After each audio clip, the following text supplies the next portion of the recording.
Protesters in Hong Kong will combine their demonstrations with celebrations to mark the Mid-Autumn Festival this weekend. Several protests have been planned around the city. And because of this, train operator MTR has cancelled overnight train services that usually run during holidays and festivals. The rare move comes after the rail operator became the target of radical protests in recent weeks.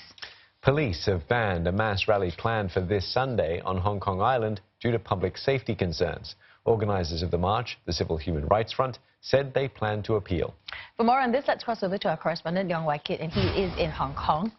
Wai-Kit, so what can we expect to happen this weekend then? Well, we can expect violence, and that's in the words of the police who came out on Thursday saying that that's the main reason that they banned a large-scale peaceful rally that's planned for Sunday.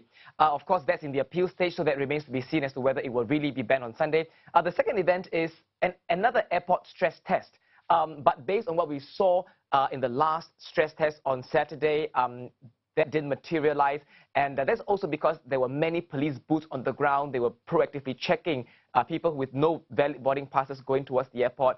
So there's a lot of speculation that that will not materialize on Saturday, but that also, again, remains to be seen. The other interesting event that we're keeping a close watch on is what you said earlier, the Mid-Autumn Festival celebrations come rally. Now, quick context. In Hong Kong, Mid-Autumn Festival is a big deal to people. Families spend time together, eat dinner together, eat lunch together. Some companies let their staff go back early so that they can have reunion dinner with their families.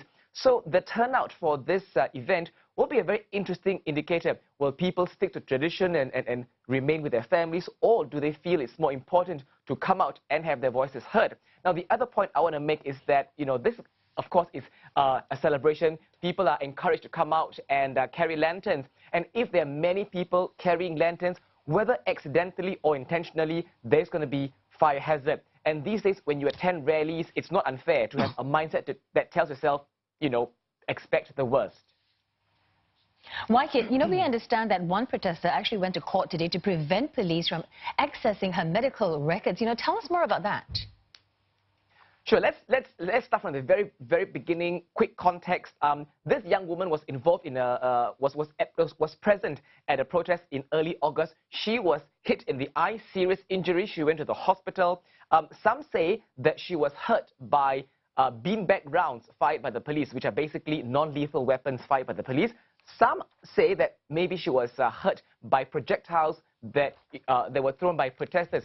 Nevertheless, this young woman very quickly became a symbol of protests.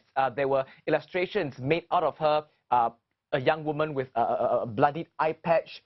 There were also anti-police chants fashioned out of this event. People shout in Cantonese at the police saying that, "Return me my eye." So she's become a symbol of police brutality. Now, this young woman has now been discharged, and she's now fiercely guarding her medical records. The police, however, have gotten a warrant to access her medical records. The police say that it's very important for them to look at all pieces of evidence to see whether or not this young woman was indeed hurt by the police. But the woman has now gone to court to prevent the police from further making steps. Now, all these elements that I've said, all these ingredients, really make for a very interesting, griping story here. There's courtroom drama, there's action, there's mystery.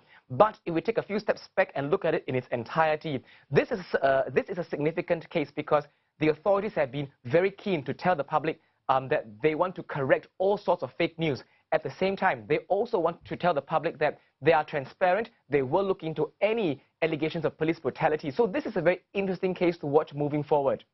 And you've got your eye on that. So thank you so much, Wai-Kit. We're just speaking to our correspondent, Wai-Kit, in Hong Kong.